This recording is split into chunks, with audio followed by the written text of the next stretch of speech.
할렐루야. 5월 29일 금요일 큐티 영상 시작하겠습니다. 오늘 말씀은 하박국 2장 1절에서 11절까지 말씀입니다.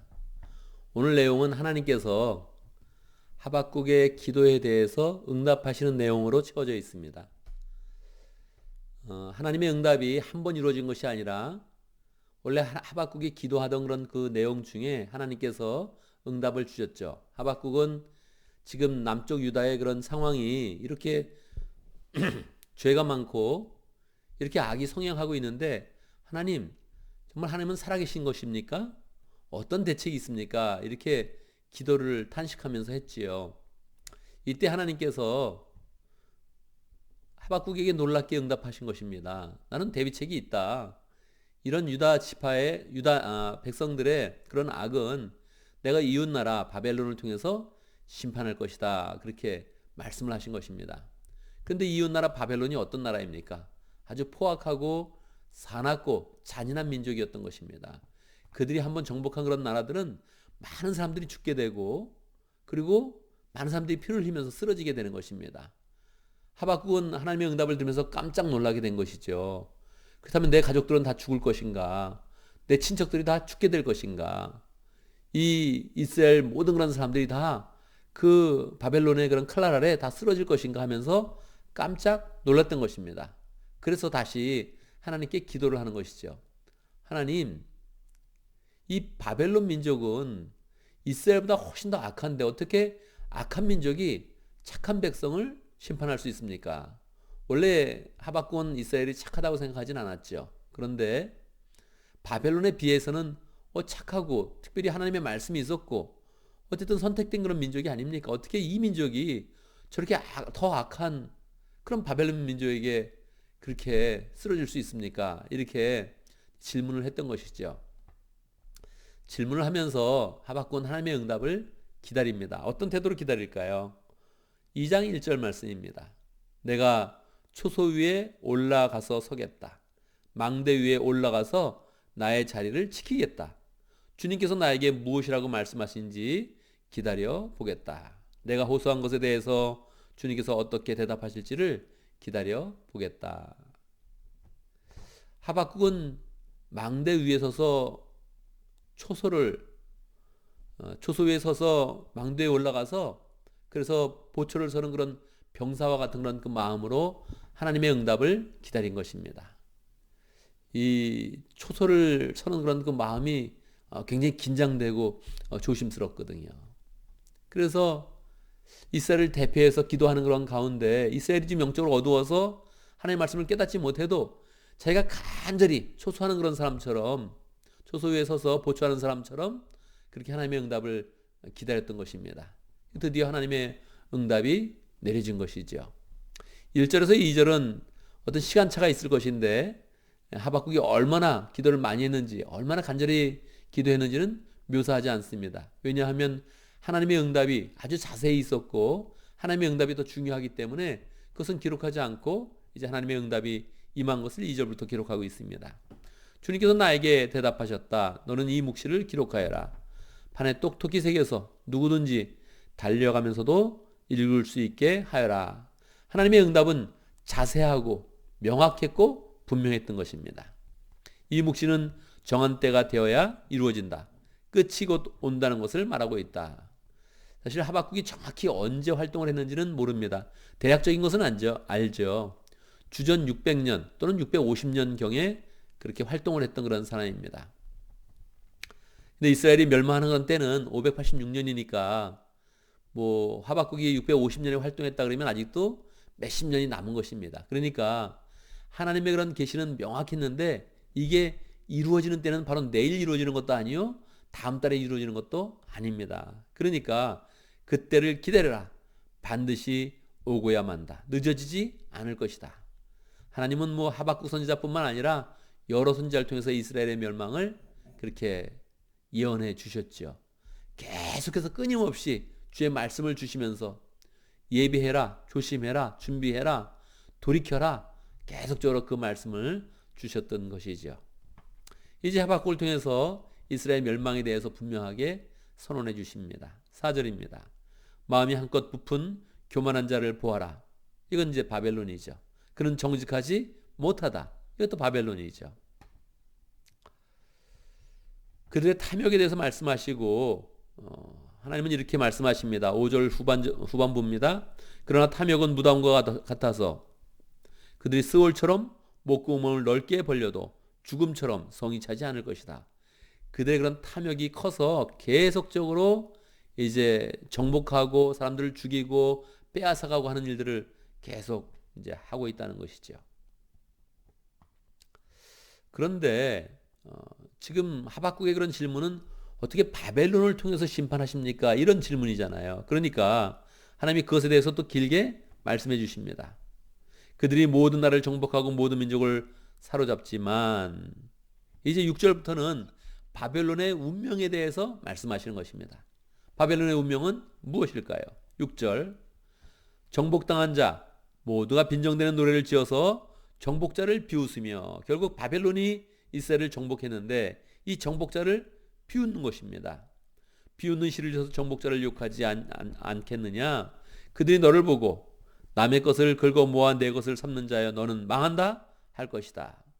바벨론은 망한다는 거예요. 이스라엘이 바벨론에게 망할 것인데 바벨론도 또다시 망한다는 거예요. 빼앗은 것으로 부자가 된 자야 내가 언제까지 그럴 것이냐.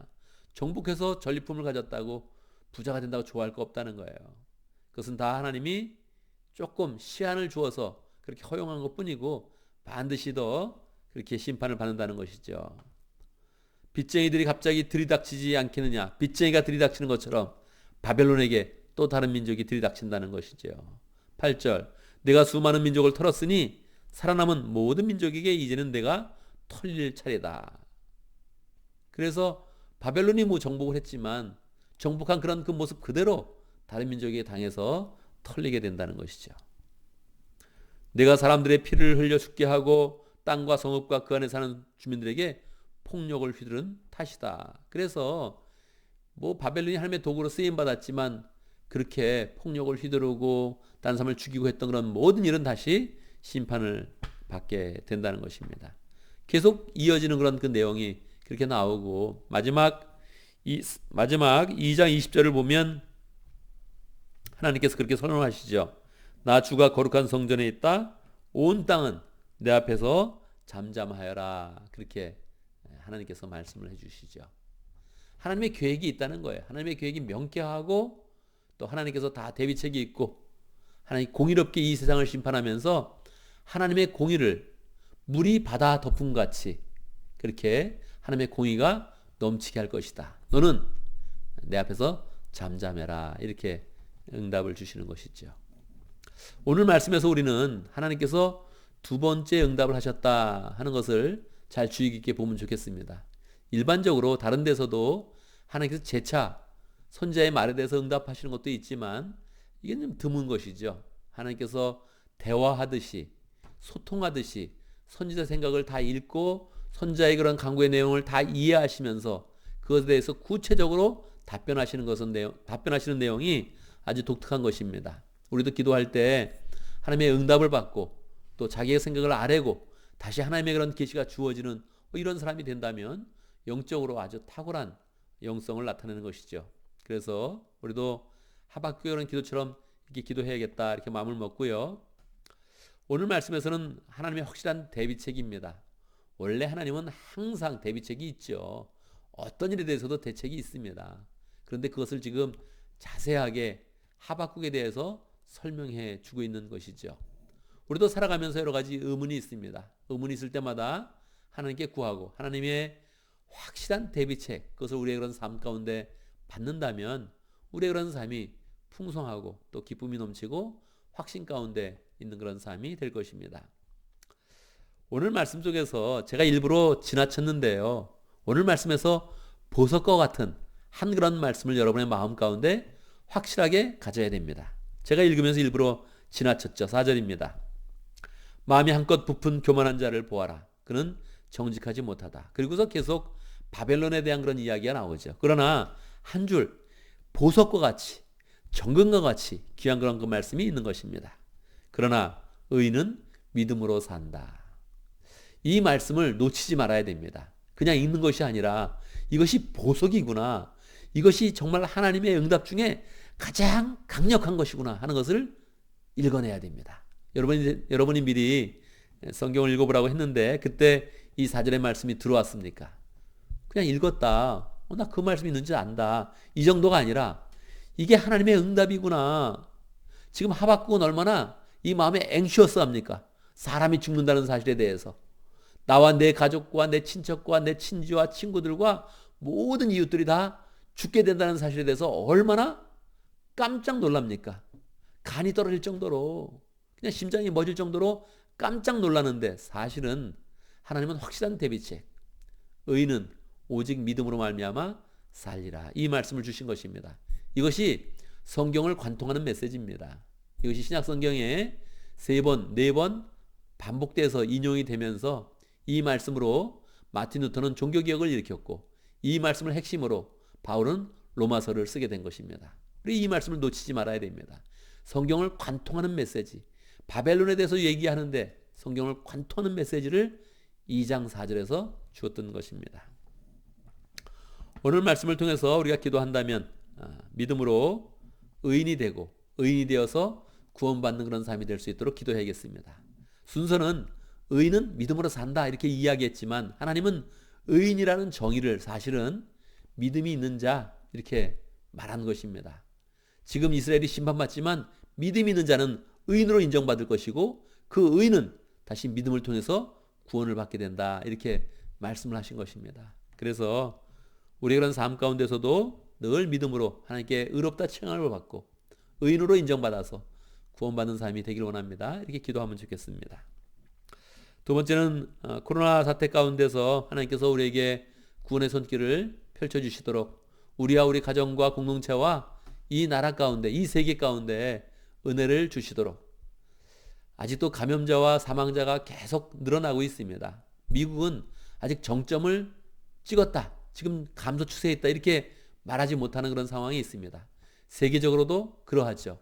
제2, 제3, 제4 이 발원지가 계속 나와서 지금은 남미로 퍼져 있고 아마 인도도 아직 포텐셜에 있고 계속적으로 세계 가운데 코로나가 멈춰서지 않고 있습니다.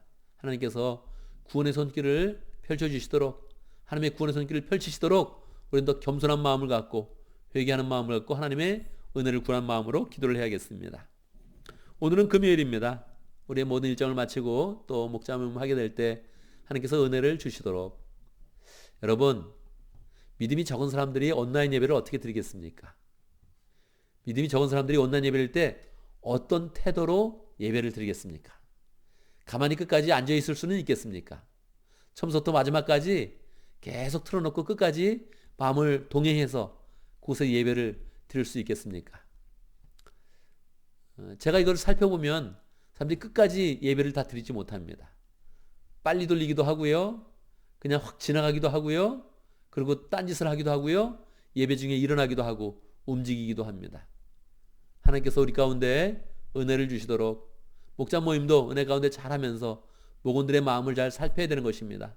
삶을 잘 인도해야 되는 것입니다. 하나님께서 우리 가운데 은혜를 주셔서 이 시기에 우리가 목자 모임과 예배를 잘 드릴 수 있도록, 그래서 그 가운데 하나님의 은혜를 받을 수 있도록 함께 기도하면 좋겠습니다. 제가 기도하고 우리 또 각자 기도하는 시간 같습니다.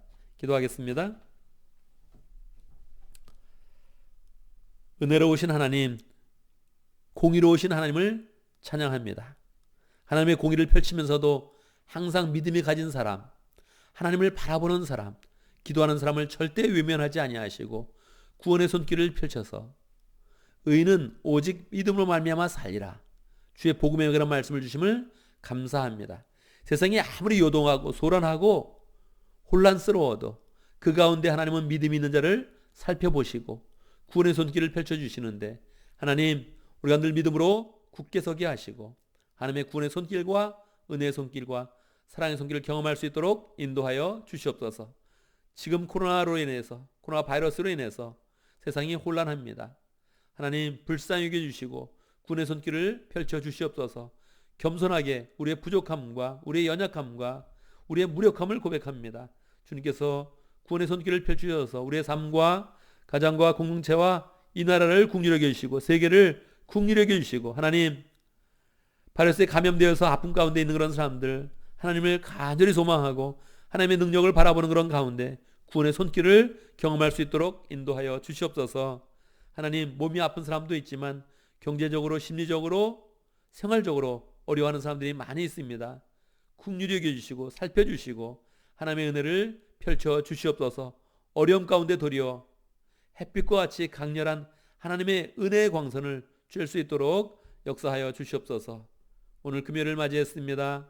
하나님의 은혜 가운데 함께 하시고 모든 일 잘 감당하고 마무리하고 또 기쁜 마음으로 목장 모임을 열 수 있도록 인도하여 주옵소서. 목원들을 만날 때마다 사랑이 흐르게 하시고 은혜가 흐르게 하시고 사랑이 모아지는 그런 가운데 하나님 영적인 가족의 그런 모습을 잘 또 세워갈 수 있도록 인도하여 주옵소서. 하나님 이 시기가 어려운 때 같지만 믿음으로 더 잘 쓸 수 있는 때인데 우리가 믿음으로 잘 준비하여서 하나님 이 시기의 신앙을 더 키워갈 수 있게 하시고 말씀을 더 풍성히 받을 수 있도록 역사하시고 더 간절히 기도할 수 있도록 역사하시고 하나님이 사랑하시는 은혜의 공동체 될 수 있도록 축복하여 주옵소서. 예수님의 이름으로 기도드리옵나이다. 아멘. 아멘.